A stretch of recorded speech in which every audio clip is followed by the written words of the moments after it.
Ang problem po na napili po namin, hello po, ako po si Sister Maya ng Church of Christ at Pembo. Kaya galing po ako sa sakit, kaya medyo paos. Ang napili po namin is, ano ba yung number 2? Lack of volunteers for ministry. So, papalagay po namin na sa CWM or sa church natin. Ano ang character of a leader kapag ang problema natin is kulang ng mga volunteers sa mga ministries?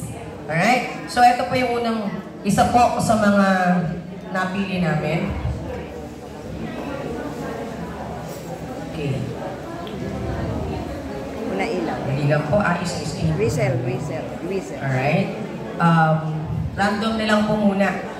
Isa po yung aming, ano ba tawag dito? Whistle. Ayan, whistle.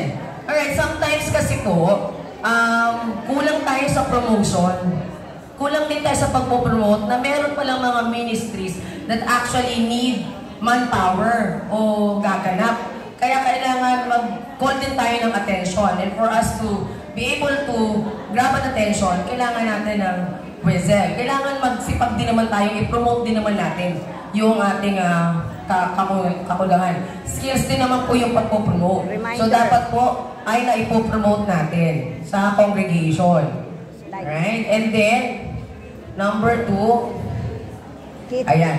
There are so many members. However, hindi lahat may willing na mag-volunteer. Why? They may maaaring galing sila sa ibang church where they once volunteered pero napaso sila. They once volunteered pero sinabihan silang bida-bida. They once volunteered pero sinabi, ano ba yan? Kulang naman yung effort mo. Hindi dapat ganyan. Mabagal masyado. Ganyan. Maraming narinig. Alam nyo, kailangan din po natin i-assess din muna.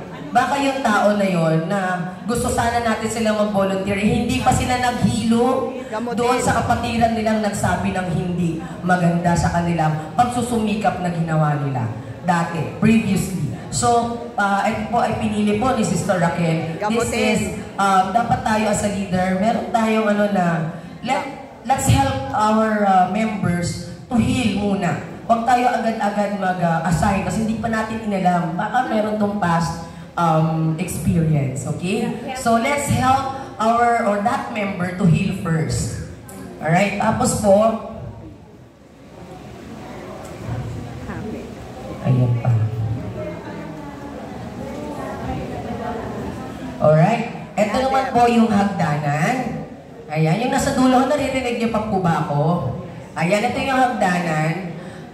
Minsan, naiisip kasi natin na okay, ano naman siya, tawag dito, pwede na yan sa volunteer, based on talent or yung sa skills, nag-volunteer siya, okay lang yun. Pero dapat di ba step by step muna? Di ba dapat hindi agad siya binibigyan agad ng mga mabibigat ka agad na hindi pa niya alam. So kung ikaw as a leader, wag mo ipasa ka agad o i-dump lahat sa kanya ng responsibility, hindi mo naman nililid. So step by step lang muna. At saka, huwag natin isipin agad na, bakit yan lang alam mo, ang tagal mo ng Kristiyano?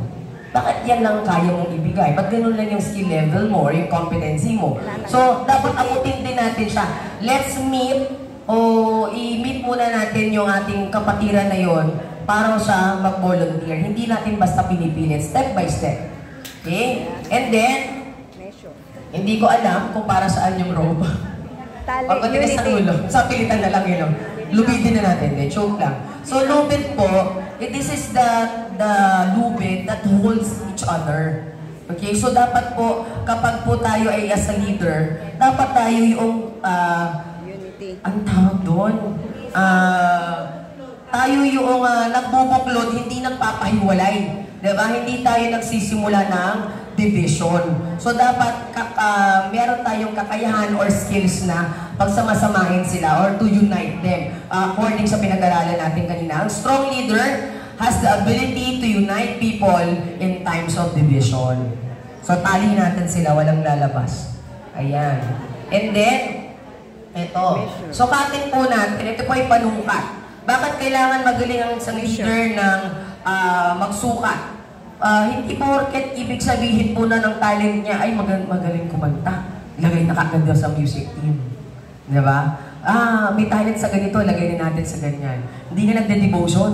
Hindi nga marunong magbukas ng Bible. Hindi nga magsimba every Sunday. Basta na lang ba natin siya ilalagay because of talent? Siyempre hindi. Ikaw din na magsasuffer nun. Hindi lang ikaw as a leader, magsasuffer ang body of Christ. Magsasuffer ang church. So, dapat i-assist din natin. So, atin din muna natin. At saka, ito ba kaya na ba niya? Baka hindi pa naman niya kaya. Alam niyo, may mga tao na meron talent. Hindi porket may talent siya, meron siyang self-confidence. So, hindi natin basta-basta. So, atin niyo muna yung range ng kaya niyang ibigay. Huwag natin siya i-bombard kaagad. Kasi chances are, pag binigla mo, lalo lang siyang mapaghihinaan ng loob, bibitaw na lang, magkukwit na lang. So sayang yung pagtuturo. So i-assess mo natin, sukatin muna natin yung range ng kaya niyang ibigay. Magnifying lens. Dami niya pinili. Ayan. Attention to details. Bakit magnifying glass? Alright, let's not look at our kapatira na para bang, porket lagi siyang tumatawa, lagi siyang palangiti, wala siyang mga obligasyon sa buhay. Alright? So it's one thing na, alam mo, kailangan mo talaga itong gawin. Sinong nagawa nito? Kristiyano tayo, dapat tayo mag-volunteer. It's not like that. I-assess mo muna yung buhay niya. Baka breadwinner yan sa family niya na hindi na halos natutulog. Hindi makapag-volunteer doon sa gusto ng schedule na gusto mo. Diba? Kasi breadwinner, buong araw, kaya call center, sa umaga natutulog. So kung ano muna yung kaya lang niya, huwag tayo mag-base lang doon sa panglabas na nakikita natin sa kanya every Sunday. Palibasa, hi-hello lang tayo every Sunday. Kala niya agad natin, tamad naman, ba't hindi naman siya magano, kaya-kaya naman yung itong gawin. Hindi ganun yun. Tignan natin maigi yung kanyang buhay. Alamin natin, baka hindi makapag-volunteer, yun nga. Lahat na lang ng mga obligasyon sa buhay sa kanya. Sa kanya lahat nakaatang. Baka meron tayong maibigay sa kanya na makakapag-volunteer siya. Hindi naman sobrang kakain ng malaking oras niya, lalo na kung siya ay breadwinner. Tingnan natin yung buong area ng kanyang buhay. Ilaw. And as leaders, tayo po, mga leaders na po tayo ngayon, kaya nga po tayo nandito at may interest po tayo na mag-attend ng leadership seminar. Dapat mabigyan natin ng assurance ng ating mga kapatiran na ini-encourage natin na mag-volunteer. I-equip naman natin. Alam mo, ang pinaka talaga natatakot kaya yung iba hindi mag-volunteer.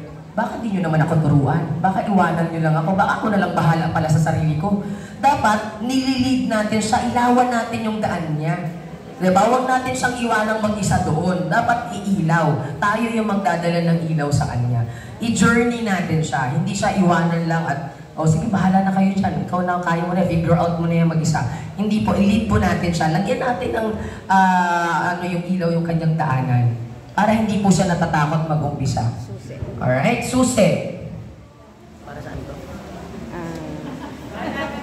Okay, sige, ako na daw bahala. Alright, open ang susi. isip. Open the mind. Dapat ikaw po as a leader, dapat maipaliwanag mo rin sa kanya na halimbawa, Sister AJ, halimbawa, Sister AJ hindi leader, Sister AJ, alam mo kapatid. I-open mo yung mind niya. Kailangan mo ng susi. I-open mo yung mind niya na, alam mo, pag ikaw ay nag-ministry, isang malaking opportunity na tayo ay makapaglingkod sa Diyos. At saka alam mo, yung mga nai-involve sa ministry, yun pa talaga yung mas lumalalim sa Panginoon, sa pananampalataya, nagre-reveal sa kanya si Lord sa pamamagitan ng kanyang paglilingkod. Diba? So, na-open yung mind niya. So, kailangan natin ng susi. Otherwise, hindi tayo makaka-penetrate. So, kailangan natin ng susi. I-open natin yung mind niya. Glue. Alright? And then, glue. Glue, kaya namin ginamit yung glue. As a leader, you don't have the monopoly of all the talents. Tama ba? Ibig sabihin, ang kahinaan mo ay kalakasan ng kapatid mo na yun. Hindi porket napakagaling mo, multi-talented ka, ibig sabihin nun, kaya mo ng lahat gawan. Hindi nga tama yun eh. Ang leader na hindi marunong mag-delegate is a poor leader. Hindi strong yung skills nun pag hindi yan marunong mag-delegate. So, yung glue, kailangan po natin to, it symbolizes collaboration. Kasi whatever is may kainan, makakalakasan niya yun. Kakunin natin siya, isama natin siya. Hindi natin pwedeng sabihin na ay parang hindi ko gusto yan sa ministry natin, huwag yan kasi ganito ganyan. Huwag ganon. Huwag niyo pong isipin dahil meron at meron binigay ang Panginoon sa kanya. Mamaya, teachable yan. Meron mga tao na maraming talent, hindi naman teachable ang spirit. So, huwag natin gawin yun. Gawin natin ito, makipag-collaborate po tayo. Alright? Next, last na to. Yes, thank you, Lord. Ito po, martilyo. You know, alam niyo yung mentoring and coaching? Ako po naranasan ko ito, kaya talagang kailangan din naman, hindi ko sinabing pag matigas ang ulo, pagpukin, o kaya sapin din para magkaroon ng volunteers. Hindi naman po sa ganon. Kung alam mo na nakakuha ka na ng volunteers, ano nang gagawin mo? Kailangan meron ding accountability. Abahilahin mo naman yan. Kung siya ay nag-volunteer nga pero napapabayaan naman niya yung spiritual life niya, laging late o kaya darating na lang kapag communion na, komunista. Pag communion lang sa kalang darating, hindi naman pwede yun. So, i-mentor mo, ito naman ay hindi pagpupukpok na maging violente ka sa kanya, puppukin siya ng todo, hindi naman. Pagtutuwid, minsan ipupush mo din siya na, ay kapatid, pag tayo ay naglilingkod sa Panginoon, kailangan talaga excellence, hindi mediocre. Kaya, ginagawa ko ito, pinapaalalahanan lang kita, pinupush kita for excellence, kasi yun yung deserve ni Lord. Hindi deserve ni Lord ang mediocre performance. So, push lang, pero hindi mo naman siya sasaktan. Pero that's part of mentoring eh. Ang mentor na hindi nagtutuwid sa kanyang mini-mentor, hindi ka effective na leader. Kasi mapapahamak na yun eh, yung pinabayaan mo lang siya. Ay, yun lamang po. Maraming salamat po. Patuloy na natin.